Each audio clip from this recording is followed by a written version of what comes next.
Nowadays, all the new homes that are coming into the market are smart homes. AI should be the controlling entity. You don't have to step out of the community just to have a lifestyle. You can literally swim inside your community.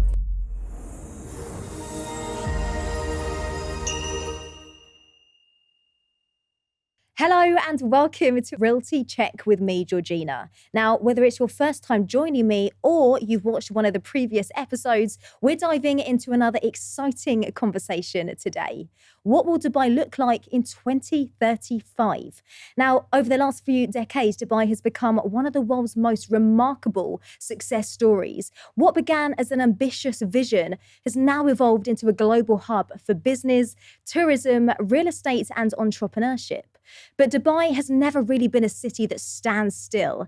It's constantly reinventing itself, investing in the future, and setting new benchmarks for what could be a modern city. So you're probably watching right now thinking, what comes next? Well, today we'll be exploring the trends, technologies, infrastructure projects, and economic opportunities that could really define Dubai over the next decade. We'll discuss how people will live, work, and invest in the city of the future and what Dubai's next chapter might look like by 2035. So thank you so much for joining us. Now, joining me today, I have the pleasure in welcoming Manpreet and Jai from Kirpa Properties. So welcome both of you. It's great to have you with me today. Let's start off by telling us a little bit about what you do and your background. Thank you so much, first of all, for having us today. And my name is Manpreet Kaur. I'm the founder and CEO of Kirpa Properties. So we started Kirpa Properties in February 2025. Since then, we've been working with DAMAC and very closely. And that's my husband and co-founder of Kirpa. Please, over to you. Great, you've made my introduction anyways. I don't have to do much work. But I'm also the managing director at Kirpa Properties. And yes, like Manpreet said, we've been working with DAMAC for the past 1 year or so. And we've had a great time, of course, working with them. And we hope to work much more strongly in the future. Obviously, we're going to be talking today a lot about the future, but let's actually bring things back a little bit and talk about the most defining moments in Dubai's growth. You know, when you first came to Dubai, for example, what was it like compared to what it's like now? My personal history with Dubai goes back a long way, ever since I was maybe 7, 8 years old. So I grew up in Canada, but even then, this was 2003. That's when Dubai put itself on the world map, in my opinion, because that's when it became, let's say, it allowed foreign nationals to buy property in Dubai in their name. Yeah. So that law was passed in 2002. And then ever since then, Dubai has never looked back. So I think ever since then, Dubai has become, they put themselves, like I said, on the map. They've become a world city. Yeah. They've attracted so much capital, so many people to come live here. And I think that was one of the defining moments. Of course, then you had these amazing projects that Dubai is well known for around the world. I think their first major project was Burj Al Arab, which again, 7-star hotel. Even though there's no such thing as a 7-star hotel, it is known as the 7-star hotel around the world. And it is doing a great job of that even today. For sure. Then you had the Burj Khalifa, you had the Dubai Mall, the Palm Jumeirah, the World Islands, and the list goes on. There's no end to that list. I don't think they will end that list because they're always going to build something bigger, better, and taller, right? That is what Dubai is known for. So all these little, let's say, moments in Dubai's history have turned it into what it is. Because they're proving themselves. They're saying we can be number one in anything we do, whether it's building, whether it's growing, whether it's, the road networks, anything that they do, they want to be number one. And Jay, you say that, Dubai wants to be number one with everything. Do you think it was inevitable that Dubai's growth was always going to be like this? I mean, personally, what I love is that, our government always have a future plan. And they always say, look, by this deadline, by this year, the metro is going to expand in this way. And it always happens, if not earlier. Has the growth always been inevitable in your eyes? I think Dubai faced a lot of issues in the beginning, of course. When they opened up to the world, of course, there were going to be issues, right? When you have people from all types of countries coming in, pushing their own agendas, trying to do business their own way, there were always going to be issues, right? But Dubai figured out really fast. So I think the the core reason why Dubai is successful today and why it was inevitable Yeah. is the first of all, the vision from the top. His Highness Sheikh Mohammed bin Rashid Al Maktoum, his vision guided Dubai into what it is today. Ever since the early or late 90s, right, in the early 2000s. So ever since then, his vision has been guiding us in this city. But then you have the execution part as well, which was really, really important, because vision without execution doesn't mean anything, No. right? So the execution is where Dubai excels. So whenever something goes wrong, which it will, right, they always figure out a way to analyze the situation, the problem, figure out a solution really fast, and then execute that For solution. sure. So I think these two things, yes, one of the core, these are the core reasons why Dubai is successful Yeah. as it is today. So it was inevitable in a way. If these two things weren't there, it wouldn't be. Having that vision and that plan and then knowing how to execute it properly Yeah. and safely, I guess. Yes. And moving on to that quality of life as well. I mean, Dubai keeps on accommodating more and more residents, but surely the quality of life has to match. That can't drop. You know, there's more and more coming to Dubai, but that quality of life has to maintain, you know, like we all expect it to. Do you think it will, with all of these, you know, AI and technology and more metros coming to Dubai? How will the quality of life still stay the same? Good question. I think quality of life, again, is up to the government because of the facilities they provide, of the cleanliness they keep in the city, and the road networks, making sure that nothing is too congested, right? Especially inside communities. So community planning will be a big thing in the next 10, 15 years, because Dubai doesn't have an unlimited number of communities they will build. They don't have, let's say the communities that are built already, they will stay like that forever, right? So the next few communities coming in, those will be crucial to Dubai's future, I think. And the way they're planned, the way Dubai government make sure that the designs of those communities from those master developers, whether it's public or private developers, that will decide how the city looks in the future, right? So it's really important, I think, that the government looks at the micro level inside of those places where Yeah. people are actually going to live, Yes. right? So again, there's a plan for this, right? Dubai 2040 is one of them, and that will really push that agenda For sure. going forward. So again, it's all about the planning, the citywide planning, as well as micro level planning, and then aligning all the government departments together. For So sure. that's what will lift the quality of life. Do we actually think, though, with all of these communities that are, say, you know, more south or further back from Sheikh Zayed Road, will they be connected, or will it actually make them feel a little bit more decentralized with the continuous growth of Dubai and new communities popping up? Will it still be connected, or will it start to feel a little bit less connected and more, you know, you have to stick where you live because it's harder to get around now? There's so much growth and expansion. What do Yeah. you think, Manpreet? So Dubai has planned a Vision 2040. So it's a vision where Dubai wants to build 5 different hubs, basically. 3 we already have: Dubai Marina, downtown, existing downtown, and Burj Khalifa. And then we have Old Dubai, which is Bur Dubai and Dera. And the new 2 hubs they're creating is Dubai Silicon Oasis, which is towards Sharjah. And then we have Expo City, which And is Dubai next, South area. yeah, Dubai South area, Yeah. next to New Al Maktoum International Airport. So these are the 2 hubs which are upcoming, under construction. But Dubai's plan is to build these hubs, basically a mini cities where you can live, work, send your kids to school, and do all the activities and have a decent lifestyle within that area. You don't have to travel from Dubai South, from Expo City to downtown just to go to mall. Yeah. You will have a mall in Expo City. It's already there. Yeah. Expo City has a mall. It's not operational yet. I think it is operational. I think they're starting very soon. So that way they're creating different hubs. Like, let's say Dubai Marina. Dubai Marina has a mall, has office buildings, residential, beaches, parks, everything. It's So all on your it's like doorstep a mini as well. city. Yeah. Yeah. It's like a mini city. If you live in Dubai Marina, you don't have to come to downtown every day or every second day to do basic, your Yeah. daily need things. We've got to talk about, though, Manpreet, you mentioned a few about emerging destinations. Are there any sort of communities or destinations we should be looking out for by 2035? I'm super excited for the Mac Islands. It's one of Yes. my favorite community by the Mac. It's upcoming. They have launched in 2 phases. First phase was in 2024 December, and the second phase they launched in 2025 December. And I sold a lot of units. I would say I sold around 200 million Wow. alone.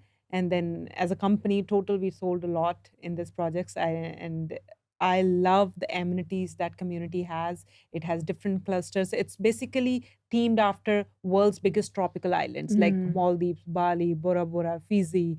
And each cluster has that island's vibe, basically. Bali will have those, that swing, the long swing which Yes, you that have in Bali. goes And over the then trees and the nature. Yeah. exactly. And then Maldives will have beautiful beaches with the white sand and all that. So you have such amenities with private beaches, man-made beaches, and then school, hospital, malls, kids playing area, jogging track, cycling track.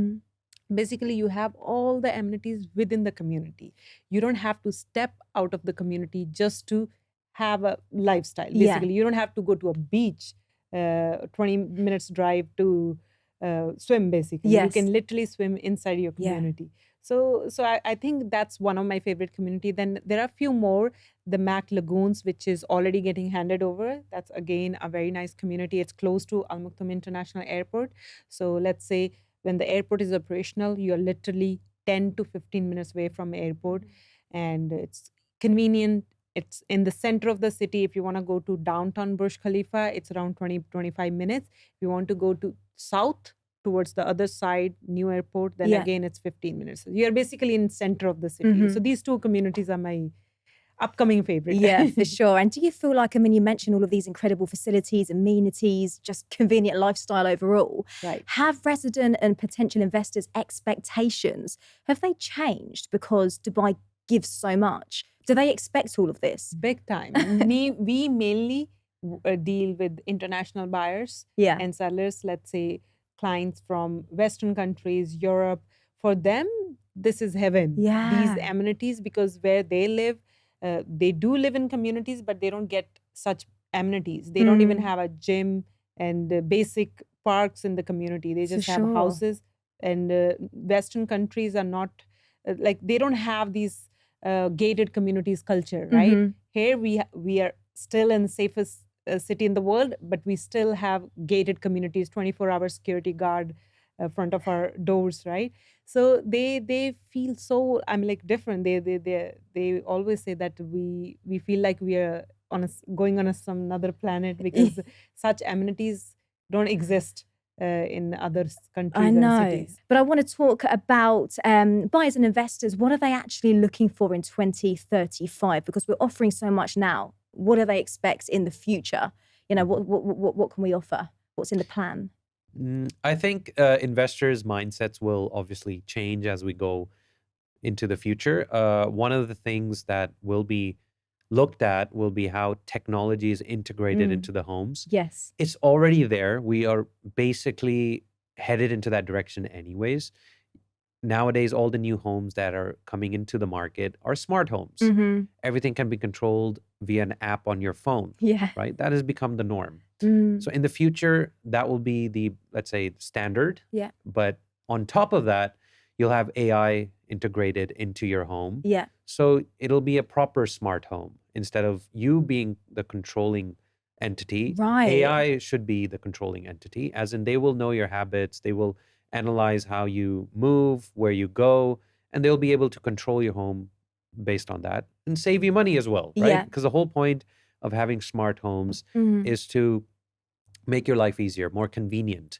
So AI being integrated into the smart home that we have today will undoubtedly change everything, right? I mean, for me, Jay, smart home, you know, today in 2026 means, you know, I'm doing up a house at the moment and we are integrating the smart home system where you can go on an app and you can change the temperature, the climax, you can open your blinds, your windows via your phone. But what you've just said is basically AI in, let's just say 2035, will be able to, as soon as you walk through the door, know how hot you are and cool down your home without you even pressing anything. Yes. Of course. It's just crazy. That's a new level to Yeah, me. yeah. It's well, look, it's up to you, right? Yeah. At the end of the But day, it will be there. If AI is against you, Yeah.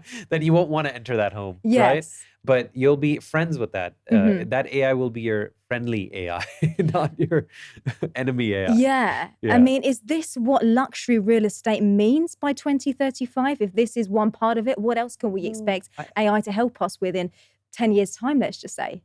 you know what? I personally think that that will be the norm. It won't be luxury anymore.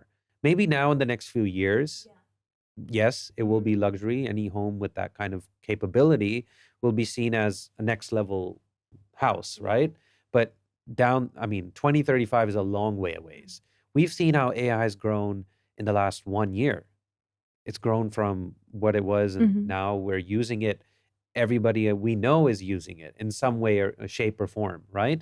Companies are using it to make their, let's say, uh, processes more efficient, and make more money Mhm. again.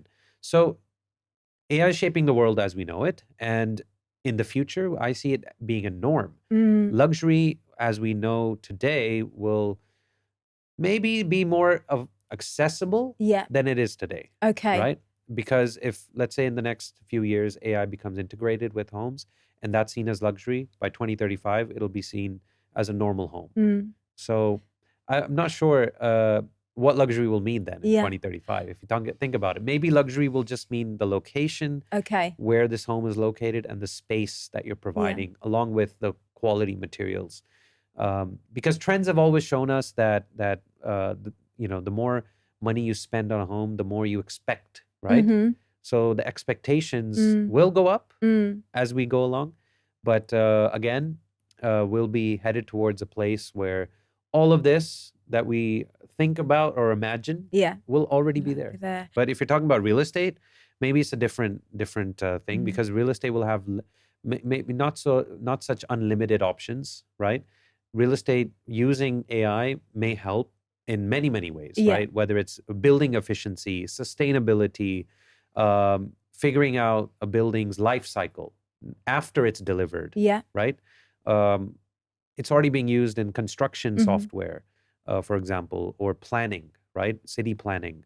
Then you have basically everything from payments to, so it can integrate into every single like process that real estate has. Yeah. So it's just about Mhm. when this is implemented, because people are still learning about it. Yeah. So And let's see trusting it as and well. trusting it as well. Yeah. Yeah. Yeah. So let's see. I guess at the moment it's quite expensive to integrate all of this crazy AI stuff into every single project and developments. But I guess the buildings that do have it, they attract investors and entrepreneurs and high net worth individuals. Do you think Dubai will continue to attract these sort of people by 2035? Is it going to be an entrepreneur hub? Because a lot of them are coming over at the moment. I guess Yes. even more in the future. Yeah, because Dubai has created a safe space for them to grow in, right?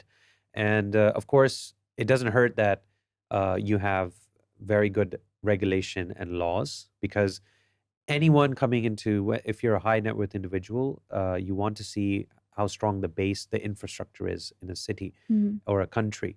And UAE, Dubai, they have done a really good job in understanding that and making sure that they put those regulations and laws in place before, Mhm. so that people coming in feel that safety Yeah.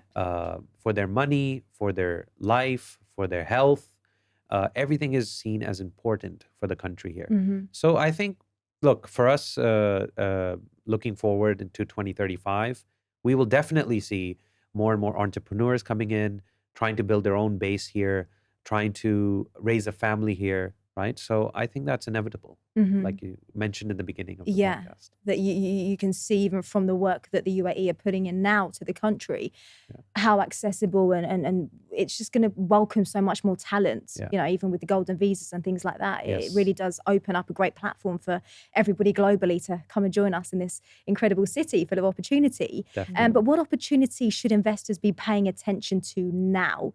Say if they're not ready to invest right now, is there anything that they should be aware of, clock, take interest in for future investments, let's just say in 3 or 4 years? I think buying into the future of Dubai is what you're buying into when you buy anything here. Of course, you need to be very wary of what you're buying, as in what location you're buying into first, what developer you're buying into, Yeah. especially if it's an off-plan property, right? Because most of the buy, as we know, real estate wise, is off-plan. Hmm. It's sold as property under construction. So we have to be very wary of where we're buying and who we're buying from. Hmm. So I think the opportunities are in those locations which are untapped or undervalued, like the expo sites, like further away from the city, like Silicon Oasis and areas nearby. That is where the city is growing towards. So we should be looking there. We should be looking nearby there, at least, for new projects and understand the value that is being provided by the government building out into those spaces. Like the new airport, for example, which is going to finish by 2032. So 2032 is not so far away. 6 years down the line, we'll have a functioning airport, the biggest in the world. Yeah. So that's a big turn of events. That's a big landmark achievement if Dubai pulls it off or UAE pulls it off by that time frame.